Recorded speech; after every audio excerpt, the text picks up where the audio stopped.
It's a wonderful day, and we are here once again to continue our exploration of survey of English literature. We want to, as I told you in the last lesson, chronicle how the English literature developed into the powerful force that we have in study today. In our previous lesson, which was the first one in this chronicle or series, I introduced you to the first period in the development of English literature, that is the Middle Ages. And during this discussion, we mentioned a very prominent writer of the period or the era, Geoffrey Chaucer. I also remember mentioning that one story, one novel, or one writing that made him so popular or so famous and managed to keep his name in the history books till today is the Canterbury Tale. So today I will take you through the characters in the Canterbury Tale part 1. That is, I have selected a few characters for our discussion today. Like I mentioned in our last class, there were about 30 characters with a narrator, that's Chaucer inclusive. So most of the books you read, you encounter 29 plus 1. So the plus 1 is the narrator. So, but I cannot take you through all the characters. So what I will do is that I'll have two series on characters. The part 1 today will look at a few of the major characters.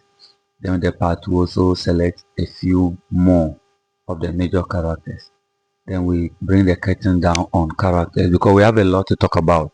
But as we progress, whatever that is a necessary information, I promise to deliver it or to give it to you.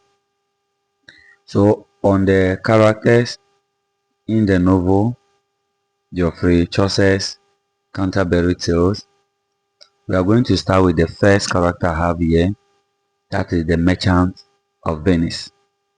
But if you look on your screen, I wrote something that today's presentation is based on some selected characters from the general prologue that highlights Chaucer's use of satire, irony, and realism.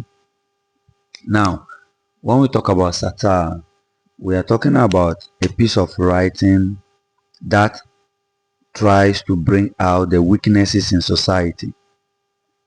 An academic definition is a piece of writing that brings out the follies and foibles of society with the intention of bringing it to the public domain or informing people about these follies, these weaknesses, and having them corrected. So satirical writings are humorous, they are funny, they try to mock serious weaknesses or shortfalls that society has, that sometimes society feels that it is unaware of them or behaves as if they are not aware of these weaknesses. So they try to bring them out and have them corrected or changed. Now I want to talk about irony. Basically, irony is a presentation of something in the direct opposite form. I think in one of our classes we talk about the verbal irony, which is saying one thing but meaning another. Situational irony, that is encountering directly the opposite of what you expect in a situation. Then realism, which is the last concept there, talks about the practice of accepting a situation as it is and being prepared to deal with it accordingly. So you accept the situation. So you realize that the characters that Chaucer used were not just characters created out of nothing, but they were characters that were created to point out certain key happenings during his time. So even without reading the story, having a detailed understanding of the individual characters in Canterbury Tale already puts you about 2 steps into understanding the ways and the lives of the people of the 14th century or of Chaucer's time. So on Now let's look at our first character. I have a very beautiful image of him over there, the Merchant of Venice. Now, appearance versus reality. That basically the description given about the Merchant of Venice or the merchant point out the difference between appearance and reality. What I mean is that not all that glitters is gold, or all that glitters are not gold is really represented by this character description of the merchant. He appears stylish, he appears worthy, he appears respected, but deep down he is not. He has a lot of issues, debts, and the rest. So let's start now. His appearance, he is stylish, like I mentioned, well dressed, and outwardly respectable. He appears as a very respectable person. You can see the picture there. But let's look at his reality. He is secretly in debt. Now he appears rich, that's the appearance, but the reality is that he is secretly in debt. He owes a lot of people, and his appearance comes with this air of arrogance about him.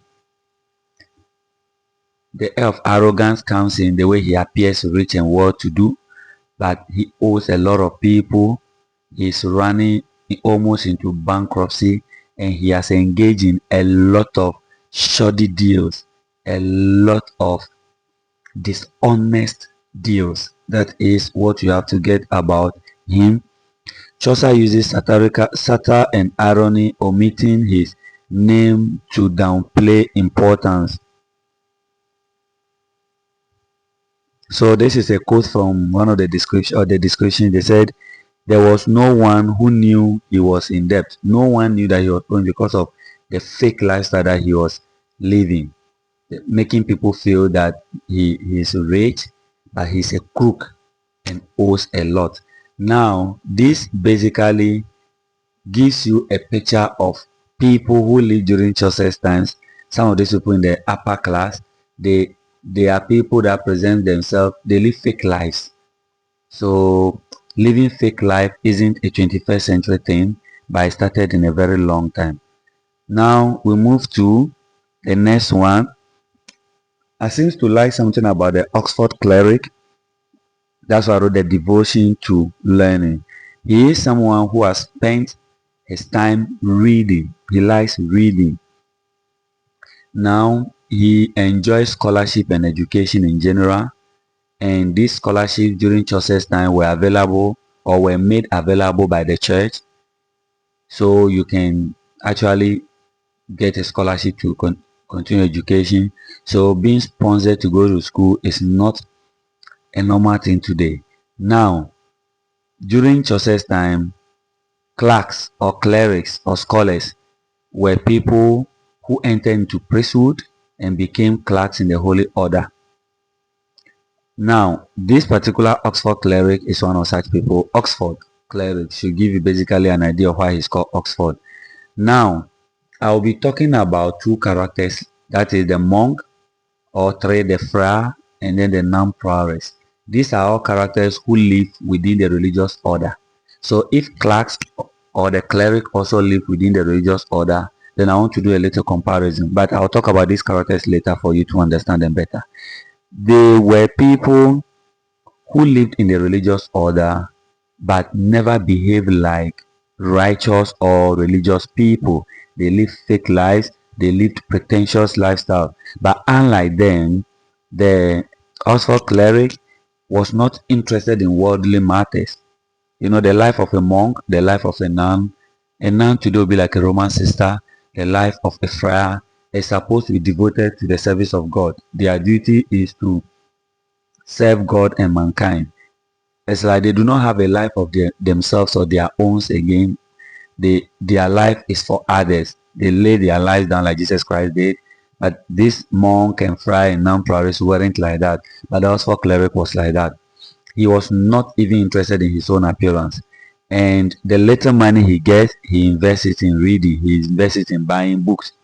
And he was the type of person that could, he was so kind to people and takes the advantage to, if you give him any money or gift, he tries to invest it into his reading. And I think as someone who loves to read, It's a good trait. Not everyone will actually like that, because sometimes they say it's necessary to take care of yourself, but no. So if you look on the screen now, we have appearance and lifestyle. He's thin, modestly dressed. He's not so much interested in worldly things like I told you, or his appearance. And poor, he's very poor. He doesn't work. He spends his time to read, and when he gets money or anything from people as good the donations, he use them to buy books or others to read. Devoted to study and moral living. His values: he prioritizes books and learning about food and wealth. Chaucer's tone is respectful yet mildly humorous. Yeah. So it's like this guy doesn't even prefer eating or wearing anything good, but just read, read, read. And Chaucer kind of respected him for that, but narrowly or like quietly mocking him for being that kind of person. Now, this is what he believes in. That's why I call his motto.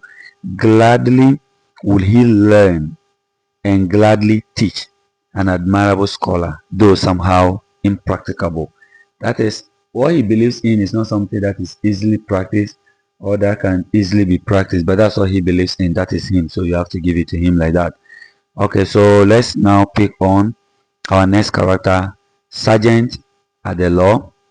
And when we say a sergeant at the law today, we may probably be referring to the judges and the rest. So he's a very busy lawyer whose professional abilities are quite admirable. You can trust on that.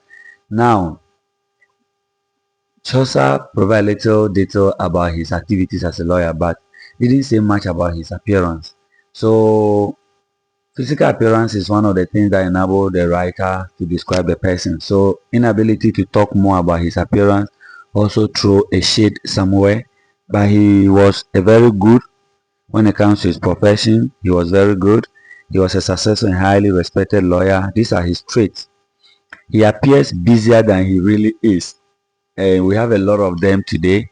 Sometimes to be cons or crooks, or to be able to siphon money from you, when you go to some lawyers, you enter their offices or you contact them, they appear so busy. So it looks like they are doing you a favor by creating time for you.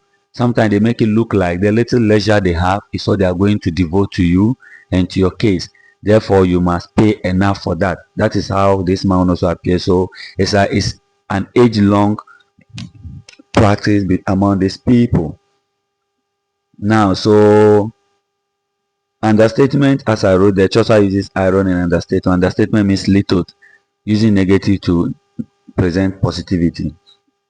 So emphasize his legal reputation. Now, this is the impression we have of him. He is capable, but possibly more image conscious than necessary. He is capable means that if you have a case and you take it to him, he has the potential of helping you win that case as a sergeant of the law or as a lawyer. But he is not extremely good.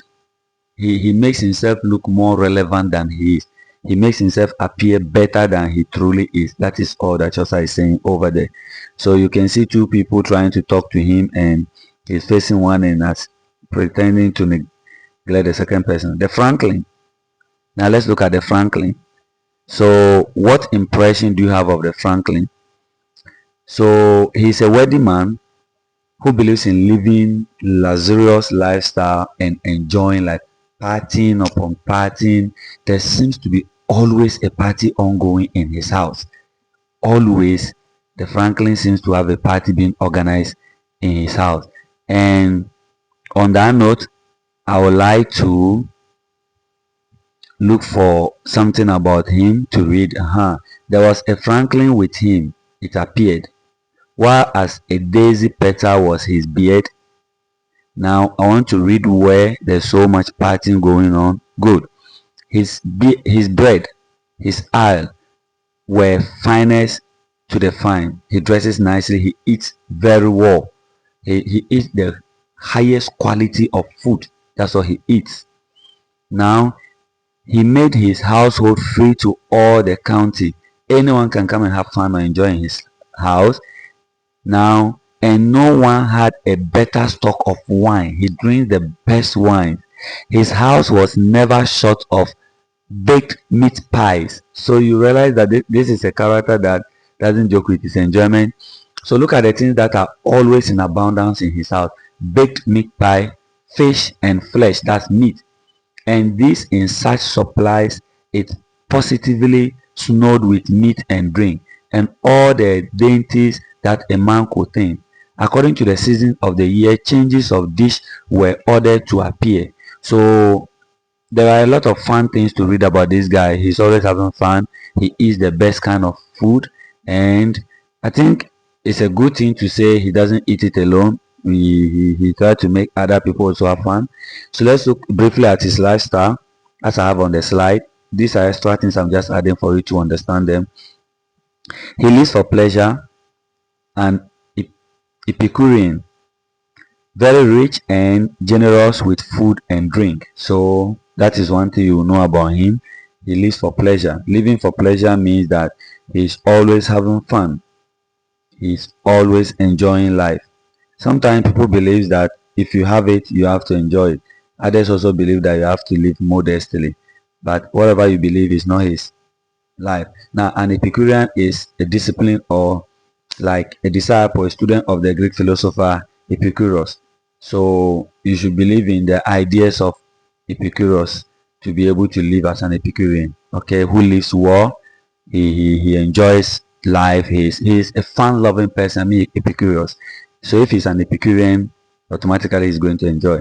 Now, like I read, he has a lot of things in abundance in his life, in house: food, fish, baked meat pie, drinks. He always has he drinks the best wine or wines. So you can tell that the impression is that he's hospitable. As I read, his house is open to county, everybody can go there, and he's a symbol of luxury. And I think I love him by the way, even though I don't live like him, but I like the way he lives his life. There's a slogan: YOLO, you only live once. So if you only live once, then if you have the opportunity to live, you have to enjoy life to the fullest. Now let's talk about the Guildsmen. So the Guildsmen are a group of craftsmen. Like we have, it's like an association that includes craftsmen. So if you look at it, we have the haberdasher, and the haberdasher sells like I buttons, needle, those things. We have the carpet maker, we have the dyer, we have the carpenter and the weaver. So the haberdasher is neatly dressed and prosperous, yes, money. The carpet maker fit to grace a guild hall, also rich. Then we have the ambitious for status for the dyer, who want to always get positions, if I could put it that way. The carpenter, now the carpenter is a nobleman that his wife seems to enjoy so much in his success. So these five tradesmen were lumped together and presented as the guild's members or the guild members. Now, if you read carefully, they are all very looking, they are all well dressed and all appear very respectable. Now, each of them is capable of becoming an alderman or like a town councillor, or so like a prime minister, like a paramount chief, like a member of parliament, depending on the part of the world that you are listening and watching from. Each of them is capable of acquiring that position. That should tell you their level of success, how respected or respectable they are in the society. Now, let's look at the cook. There's something very funny about this character, the cook, according to Chaucer. When I read about him, it's quite funny, and he knows his job. He knows his job. Just from a smell I was, I say his skills. Excellent cook, skilled in roasting, sipping, broiling, and frying. His flaws: has an open ulcer on his knee or leg. Enjoys landing out a bit too much. He drinks too much. Now, a cook should be neat, should appear neat. So if a cook has a sore on his leg, an open ulcer is a big wound on his knee or his leg, that's quite ironical, because as a cook, open ulcer attract flies, and hygiene is one of the key elements of a cook. So as a very skillful cook, like I said, I think this is a weakness or a shortfall on his side. But that is what makes this entire thing very interesting.